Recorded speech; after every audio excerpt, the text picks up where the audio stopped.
What is going on, everybody? Welcome to the fifth upload of this YouTube channel. I'm your host, Mental Healness, your favorite mentally ill. It's not a talk show. I don't know what this is. It's like a little vlog, daily vlog. Not daily, but you know I'll be doing it.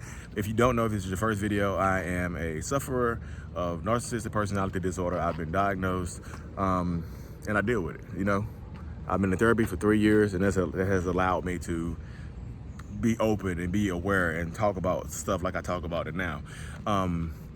Today's first topic is going to be reactive abuse. I know a lot of people you might not know the term reactive abuse, but look it up. Some of my followers and friends and stuff on TikTok or whatnot have said this term, and it made me look it up. And when I looked it up, I figured out, I'm like, oh God, I know exactly what that is. Reactive abuse is when you react out of character to the narcissist. Like when you react, like when a narcissist gets on your nerves so bad, drives you crazy so bad that you react and you start screaming and you start yelling and you start hitting him or her, and that's not who you really are. You reacting to all the abuse and things that you've been dealing with from this person. So you get out of character, and the second you get out of character, the narcissist backs down, changes to a totally different person, and starts to make you seem like you're crazy. Hey, look who's yelling now. Why are you yelling? Why are you yelling at me? See, I'm sorry talking to you in a calm voice, but you're just right there yelling at me. And see, that's why I keep telling everybody you crazy. Like, I can't have a conversation with you because you yelling. You get out of character. You hit me. Why you hit me? I didn't hit you. You hit me, though. And the narcissist the entire time is getting a weird narcissistic high from that. It's like an energy burst the narcissist gets from messing with you.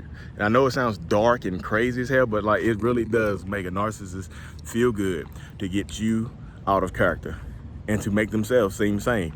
Because that's another part of it could be another part of it could be another part of gaslighting, because we trick you into thinking you something else. Like, you start messing with your brain. You like, maybe after a wild outburst of something that you've never done before, you like, wait, maybe I am crazy. Maybe he's not the one. And you start backing down, and you might change your personality. You might feel terrible about you might feel terrible about saying such mean things to the narcissist that has been abusing you for so long. You might feel bad about saying mean things to him, so you start to apologize. You start to, okay, I won't ever do it again, babe. I won't ever do it again. I'm so sorry. I don't know what got over me. What came over you was the narcissist. All the psychological and mental stuff that the narcissist has been doing to you has all not came tumbling down, but it's all came to the forefront. And you start to apologize, and it drives you crazy. It's not, and the longer you're in a relationship, the more you lose yourself, and the more you become a victim to reactive abuse. And what's another thing about reactive abuse? I was just going over this a few minutes ago. Getting revenge on a narcissist. That's a big thing. A lot of people ask me how to get revenge on a narcissist. He did me so wrong for so long. I need revenge on him or her. I just need to know how to make them hurt. They ask me that all the time. And that right there is another form of reactive abuse. This is like a long-term stuff. That's a long-term thing, because you want to know how to hurt that person, how to get back at that person. And that's really not who you are. That's the manifestation of what you've became, because you've been dealing with that person for so long, because you've been gaslit, and because you've been abused mentally, maybe physically, for so long. You know what I mean? So that's a reaction of it. You want to hurt them. You want to make them feel pain, but that's not who you are. You're not a violent person. You're not a vengeful person. But now in this moment, you are, because you've been reactively abused so long. So that's another form of it right there, because you want to get back at the narcissist. You want to hurt the narcissist.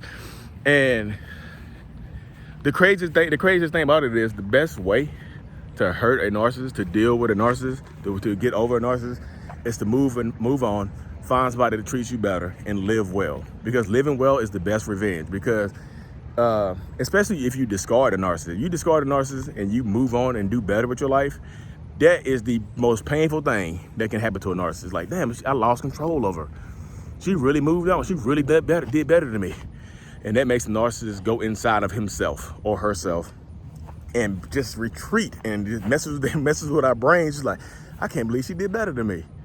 I cannot believe this. So you start then the narcissist might become obsessive. I became obsessive before, after I got discarded. Started trying to study the person. I didn't start stalking or nothing like that, but I started trying to study the other person. I try to study the person my girlfriend left me for, because I wanted to be better than that person. I was like, well, he's kind of handsome, he's got this going on, so let me figure out a way to be better than this person. I started focusing on being better, and because that was one of my driving forces for a long time in my life, is to be better than this one singular person that had no idea I was still doing it, because I wasn't stalking them. They never saw me. I just watched. I just click on Facebook every once in a while, just see what was going on, and just to push myself harder. I'm like, okay, so and so's doing this, I need to do this. I need to level up. And it bugged me. That bugged me. So living well is the best revenge, y'all. Living well is the best revenge you can get against a narcissist. Don't try to hurt them. Don't try to kill them. Don't try to do no craziness like that. Live well, because that's the best way to get back at a narcissist. Live well, move on, and try the best to get on with your life. And I know it's tough sometimes because you have kids and things like that. And parenting with a narcissist is tough. That's one of the toughest things that you're gonna probably have to endure, is like being a co-parent to a narcissist, because sometimes narcissists, depending on what type of narcissist you're dealing with, it can go a lot of different ways. Covert narcissists like myself, we either gonna be overly involved, like in their upbringing and their growth and stuff like that, trying to have our own influence on our children, or gonna abandon the kids without word. And abandoning the kids a lot of times has nothing to do with the kids. It's just a way to hurt you. I'm gonna hurt you by abandoning these kids. I know you think they need me, so I'm gonna hurt you. How stupid does that sound? But that's how narcissist mind works, man. It's stupid. And a lot of times, like, if you get dealing with a malignant narcissist, they'll abandon you and blame you. They're like, hey, I love my kids, but so-and-so won't let me see my kids. So I'm trying my hardest to get them back. Hey, baby girl, daddy loves you. Hey, son, daddy loves you. Mommy loves you so much. Sharing old pictures, stealing pictures from your Facebook and stuff like that, just to make it seem like they're being a better parent than what they really are. Or they go to the other route and shower the kids with lavish gifts and stuff like that to make them seem like they're a better parent than what you are. So dealing with a narcissist can be tough. I'll go into that one day. Just kind of, parenting wise, and kind of go into that sector right there. But yeah, like I said, it's just wild, man. So living well will be the best revenge that you can get against a narcissist, because living well will drive them crazy. So power up and keep it going forward. And all my sufferers out there of narcissistic personality disorder, or you think you might be different, or you feel different, get some help. Awareness is key. Awareness gives you the ability to choose to become a better person, to live a somewhat normal life and have normal, genuine relationships like I can.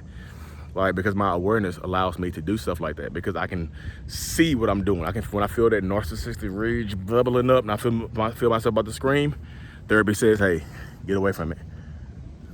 Go decompress, go for a walk, go scream outside or something. Do not scream at your family, do not rage out, do not break anything. And that allows me, because I feel it. I can feel it coming. I was like, I go crazy. I feel it coming. But you can be better. You can choose to be better. You can power up, and life can be different. You know what I mean? You don't have, like, the personality disorder, the narcissistic personality disorder is nothing. You can't help that. You can't help that. That doesn't have to be your life, though. You can become aware. You can live a better life. You can do better things. You can become a better human being, because I get that high, the same high that narcissists get from reactive abuse. I get that from helping people. So put that in your narcissistic pipes and smoke it. No, I'm just joking. But, like, take care of yourself. Take care of everybody else. I'll be back again soon with another episode. Thank y'all for tuning in. Peace. And subscribe to my YouTube. Subscribe to my TikTok, Instagram is mental_healness. TikTok is mental healness, one word. Facebook, I have a Facebook page, mental healness. So, peace.